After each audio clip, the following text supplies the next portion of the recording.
এই যে দেখো চন্দ্রমল্লিকা, এই এখন যে সিজনটা, এই সিজনে চন্দ্রমল্লিকার এই যে এইখান থেকে এরকম একটা নতুন ব্লেড দিয়ে এরকমভাবে কেটে নিয়ে এগুলোকে যদি বসিয়ে দিই, তাহলে এই সেপ্টেম্বরের দিকে আমি এই গাছের থেকে ফুল পাবো।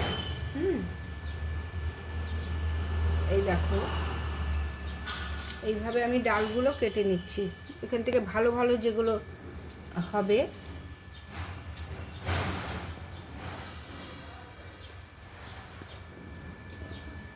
এগুলো, যেগুলো সুন্দর দেখে ভালো দেখে কিছু ডাল আমি কেটে নেব। এই দেখো এগুলো মানে গাছের এই ডগাগুলো তুলে নিয়ে এসে চন্দ্রমল্লিকা গাছ থেকে, আমি গত বছরের গাছের থেকে তুলে নিলাম।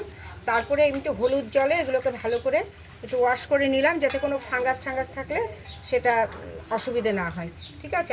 আর আমি এখানে কিছু বালু ধুয়ে নিয়েছি।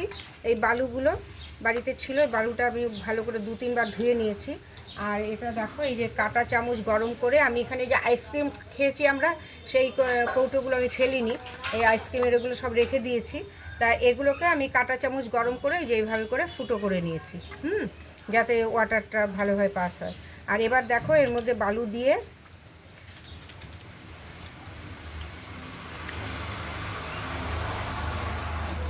এই দেখো জলটা এখানে ঝরে যাচ্ছে, এক্সট্রা জলটা এই যে পড়ে যাচ্ছে। এবার এটাকে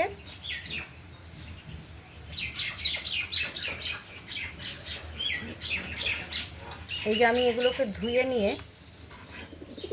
এবার দেখো আমারই বাগানে অ্যালোভেরা ছিল, এই অ্যালোভেরার থেকে অ্যালোভেরার মধ্যে চুবিয়ে নিয়ে, তাহলে মানে ফর্মেশনটা ভালো হয়, তাড়াতাড়ি শিকড় বেরিয়ে যাবে 15 দিনের মধ্যে।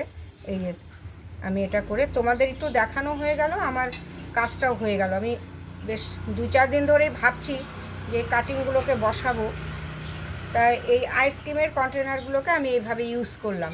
এইভাবে সবগুলোর মধ্যে আমি এই যে ফুটো করে নিয়েছি, ফুটো করে এই চারাগুলো সব বসিয়ে দেবো।